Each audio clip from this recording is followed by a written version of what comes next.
जोशीमठ में आशियाने का मुआवजा कम मिलने को लेकर जोशीमठ के लोग धरने पर बैठे हैं। दरअसल जिन होटल घरों में दरार आई है, सरकार की ओर से उसको गिराने की आदेश दे दिए गए हैं, कार्रवाई शुरू कर दी गई है। इसी के विरोध में लगातार नाराजगी लोगों में दिख रही है। इस मुद्दे पर उत्तराखंड प्रभारी दुष्यंत गौतम से जनतंत्र टीवी की संवाददाता ममता चतुर्वेदी ने खास बातचीत की है।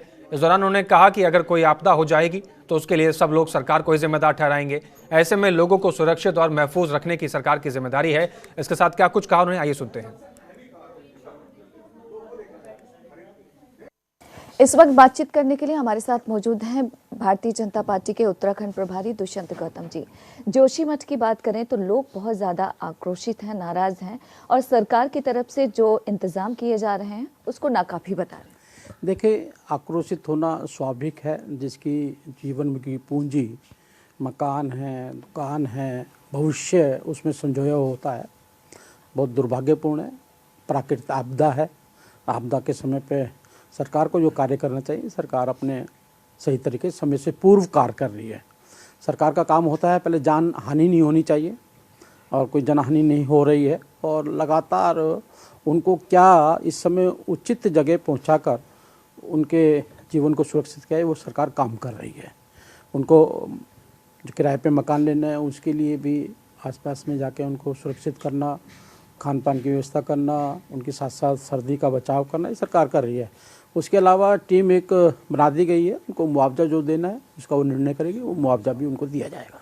हालांकि जोशीमठ के लोग धरने पर बैठे हैं, उनका कहना है कि जिस तरीके से अब सरकार जिन घरों में दरार आई है उनको ढहाने का काम शुरू करवाना चाहती है, लेकिन वो कह रहे हैं कि मुआवजा सही तरीके से सरकार नहीं दे रही है और इसी वजह से जोशीमठ के जो लोग हैं वो धरने पर बैठ गए।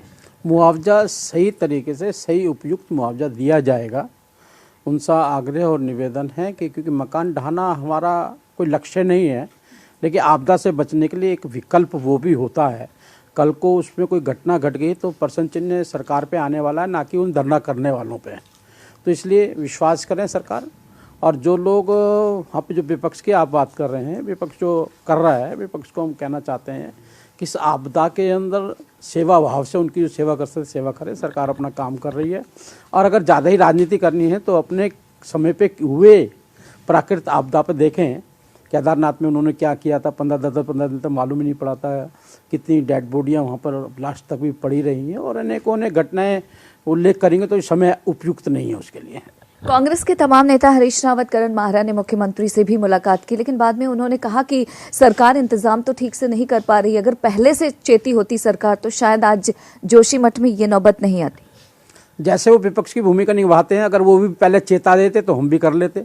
उनको भी तो ज्ञान होना चाहिए, सरकार ही चेतनी चाहिए। वो विपक्ष के हैं, वो तो पूर्व से उनको एहसास हो जाता है, क्योंकि ज्ञानी लोग हैं, वो बता देते क्या करना चाहिए। तो मुझे लगता है ये खाली राजनीति करने का समय नहीं है, कोई सेवा भाव मन में लेके आना चाहिए मानवता के नाते। एक आखिरी सवाल, जोशीमठ से तकरीबन 80 किलोमीटर दूर कर्णप्रयाग में भी दरारें आनी शुरू हो गई हैं। क्या आपको लग रहा है कि एक बड़े आपदा का संकेत है? देखिएगा, ये एक चिंता का विषय है। यहाँ पर तो हम देख रहे थे कि निर्माण कार्य चल रहे हैं, अनेक बातें यहाँ पे कही जा रही थी, लेकिन कर्णप्रयाग में ऐसा कोई निर्माण कार्य नहीं चल रहा, वहाँ पे ऐसी है। ये प्राकृतिक आपदा है और आती है, समय समय पर आती है। अर्थक्वेक आते हैं जिस प्रकार से, और इस पर भी आकलन किया जा रहा है कि अभी नेपाल में भी कई अर्थक्वेक भी आए हैं, उनके कारण किसी कारण से हो सकता है। तो इस पर सरकार की कमेटियाँ बैठी हुई, पूर्व में जो कमेटियाँ बैठाई थी, और बड़ा दुर्भाग्य है कि हरीश रावत जी जो कह रहे हैं उनके समय पर भी कमेटियाँ बैठी थी, और उसके बाद उन्होंने भी बहुत उद्घाटन किए हैं उस पहाड़ के अंदर। तो मैं समझता हूँ कि इस पे सब आकलन करने के बाद उस आगे अगले कदम पे उठाया जाएगा। वक्त देने के लिए शुक्रिया। कैमरा पर्सन कमल के साथ ममता चतुर्वेदी, जनतंत्र टीवी, दिल्ली।